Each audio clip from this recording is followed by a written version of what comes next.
आज हम बात करेंगे दुनिया के सबसे पहले कामयाब और करोड़पति बने व्यक्ति के बारे में। 1960 के दशक की बात है। सबसे पहले करोड़पति बने थे कौन? जे पॉल जेटली जी। जब ये करोड़पति बने तो इनसे लोगों ने सवाल जवाब करने स्टार्ट कर दिए कि आखिर क्या रीजन है कि आप इतने कम समय में कामयाब हुए। तो अब ये एक एक व्यक्ति को तो बता नहीं सकते थे, तो इनने क्या किया, जे पॉल जेटली जी ने एक बुक लिखी जिसका नाम रखा द प्रिंसिपल ऑफ सक्सेस। और उसमें कुछ चीज़ें लिखी कि जो भी व्यक्ति इस बुक को पढ़ेगा और फॉलो करेगा वह आने वाले समय में अवश्य ही कामयाब होगा। तो उसमें कुछ सिद्धांत लिखे थे उनने। पहला सिद्धांत था वास्ट विजनरी, मतलब दूरदर्शी, दूर की सोचने वाला व्यक्ति। आज के बारे में नहीं, दूर के बारे में, जो दूरदर्शी की मैं आने वाले समय में ऐसा करूंगा, ऐसे बड़े बड़े बंगला बनाऊंगा, गाड़ियां लूंगा, ये वो, मतलब जैसे कि दूरदर्शी सोच, दूर की सोच रखने वाला व्यक्ति। दूसरा सिद्धांत उन्होंने लिखा नो जॉब। अगर आपको कामयाब होना है तो जॉब नहीं करना है। जॉब करके कोई व्यक्ति कामयाब नहीं हुआ, जब कोई नहीं हुआ तो आप भी नहीं हो सकते। इसके बाद नेक्स्ट सिद्धांत उन्होंने दिया है डू योर ओन बिजनेस। अगर आपको कामयाब होना है तो क्या करना होगा? खुद का बिजनेस करना होगा। इसके बाद उन्होंने नेक्स्ट सिद्धांत दिया है ट्रेड विद ट्रेंड, जमाने के हिसाब से। ट्रेड विद ट्रेंड, जमाने के हिसाब से, मतलब कि जो भी आप बिजनेस करेंगे उस चीज़ का जमाना हो। ऐसा नहीं कि उस चीज़ का जमाना ना हो और मार्केट में उतर जाए। जैसे आज जमाना का एक Android technology, IT sector, Android phone का है और हम लेके आ जाए नोकिया। जैसे कि ज़माने के हिसाब से नोकिया नहीं चला, एचएमटी घड़ी नहीं चली, एम्बेसडर कार नहीं चली, गायब हो गई मार्केट से। उनने बदलाव नहीं किया, बदलाव ही प्रकृति का नियम है। इसके बाद उनने नेक्स्ट सिद्धांत दिया डाइवर्सिटी योर इनकम। अगर आप कामयाब होना चाहें तो अपनी इनकम को विभाजित करना पड़ेगा। जैसे टाटा वाले ने किया है, टाटा का नमक, टाटा का सरिया, टाटा का सीमेंट, मतलब टाटा के बहुत सारे प्रोडक्ट लॉन्च कर दिए।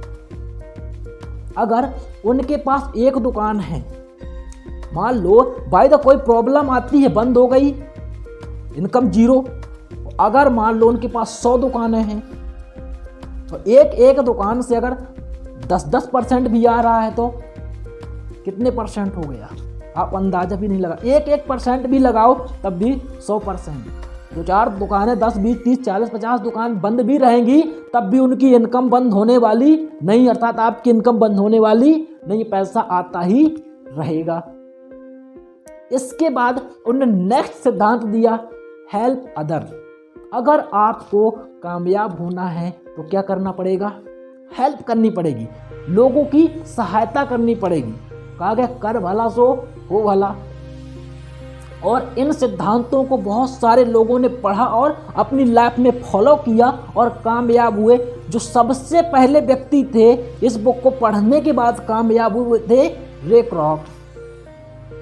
जो कम समय में कामयाब हुए, इस बुक को पढ़ कर के कामयाब हुए, वो थे कौन? रे क्रॉक जी। जब वो कामयाब हुए तो उनने बताया कि हमने इस प्रकार से इसको पढ़ा और फॉलो किया। जैसे कि मैं आपको बताने वाला हूँ, रे क्रॉक ने जब पहला सिद्धांत पढ़ा वास्ट विजनरी, दूरदर्शी, तो वो पहले से ही दूरदर्शी था, बड़ी दूर दूर की सोचने वाला व्यक्ति था रे क्रॉक। इसके बाद दूसरा सिद्धांत नो जॉब पढ़ा, उसने जॉब छोड़ दी, जॉब बंद, डू योर ओन बिजनेस, उसने खुद का बिजनेस ओपन किया। क्या का? पिज्जा और बर्गर का। क्योंकि जहाँ पे वो रहता था तो वहाँ पे दिक्कत सबसे ज़्यादा थी खाने की। खाना बनाने वाला कोई नहीं, तो कोई किसी के पास इतना समय ही नहीं रहता खाना बनाने के लिए, अमेरिका जैसे कंट्री में। तो अब उसने क्या किया, पिज्जा और बर्गर का जमाने के हिसाब से बिजनेस ओपन किया, एक बिट ट्रेन। अब पैसा तो वो कमा रहा था और वो ज़्यादा नहीं कमा पा रहा था, तो उसने क्या किया, अपनी इनकम को विभाजित किया। जैसे ही उसने अगला सिद्धांत पढ़ा डाइवर्सिटी योर इनकम, अपनी इनकम को विभाजित, उसने क्या किया कि अपने आसपास पड़ोस में और जितने रिलेटिव पर्सन थे सबको उसने दुकानें ओपन करवा दी, बैठा दिया और अलग अलग सिस्टम चालू कर दिए, अपनी इनकम को विभाजित कर दिया। अब उसके पास सब जगह से, अब दिक्कत ये आ रही थी अगर वह एक दुकान पे बैठे तो पैसा पूरा मिले और दूसरी दुकान पे घोटाला, तीसरी पे बैठे तो चौथी पे, मतलब कि पूरा पैसा नहीं आ पा रहा था उसके पास तक। वो परेशान कि यार मैंने इतना पैसा फंसाया, इतने लोगों को दुकानें दी, बैठाया, सब कुछ किया सिद्धांत को फॉलो करके, और वो काम हो ही नहीं पा रहा। तो उसने नीचे एक नेक्स्ट सिद्धांत पढ़ा, क्या? Help other. अगर आपको कामयाब होना है तो क्या करना पड़ेगा? सहायता करना पड़ेगा। क्या करनी पड़ेगी? सहायता। तो उसने जब उस सिद्धांत को पढ़ा तो लोगों की सहायता करना शुरू किया। जो दुकानें थी तो उसमें दुकान में बोला कि भाई ठीक है, अब तुम खुद अपनी दुकान के मालिक हो।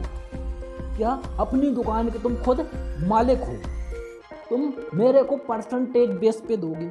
अब उन्होंने डील रखी, सबसे पहले डील रखी उसने अपनी भांजी नैन्सी के साथ। उसके साथ में डील रखी कि तुमको मैं पूरा काम सिखाऊंगा, सब कुछ करूंगा, सिर्फ तुमको दुकान मेंटेन करना है, तुमको इनकम 96% अपने पास रखना है, ओनली 4% मेरे को देना है। ऐसे जितने भी उनके रिलेटिव पर्सन थे या यार दोस्त थे सबको कर दी, 100 दुकानें ओपन कर दी।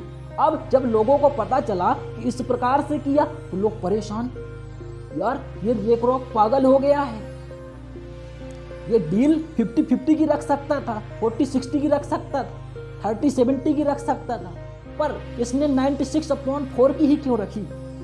रेक रॉक जो था तो वास्ट विजनरी था, दूर की सोच रखने वाला था। तो उसने दिमाग लगाया था कि इनके पास ओनली 96% ही जाना एक व्यक्ति के पास, पर मेरे पास 100 दुकानें हैं, 4% सबसे आना है। कितने परसेंट हो गया? 400%। कितना? 400%। जिसके पास इतना पैसा आएगा 400%, वो कामयाब वैसे ही हो जाएगा। तो उस समय रेक रॉक सबसे पहले कामयाब हुए। तो उनने भी नीचे कुछ सिद्धांत दिए हैं, जो सिद्धांत 3 सिद्धांत उनने दिए हैं। पहला सिद्धांत दिया है power of time compounding system. अगर आपको कामयाब होना है तो अपने टाइम को क्या करना पड़ेगा? कंपाउंड करना पड़ेगा, बढ़ाना पड़ेगा, ज़्यादा से ज़्यादा लोग रखने पड़ेंगे, लोगों का टाइम खरीदना पड़ेगा, तभी तो आपका टाइम बढ़ेगा। दूसरा सिद्धांत दिया वो था पावर ऑफ डुप्लीकेशन। अपने जैसे लोगों को तैयार करना पड़ेगा, डुप्लीकेट करना पड़ेगा। नेक्स्ट सिद्धांत क्या दिया? Power of franchise system.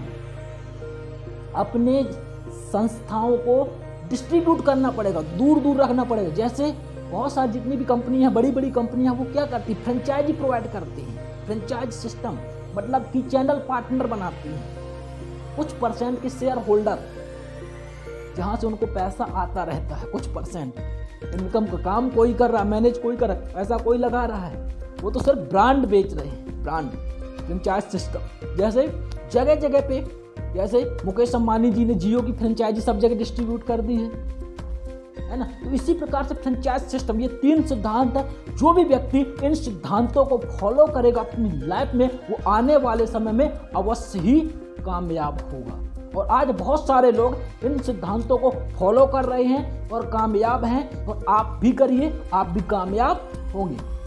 Thank you for watching to my video and like करें एंड सब्सक्राइब करें, और इसी प्रकार से वीडियो देखते रहें। जय हिंद।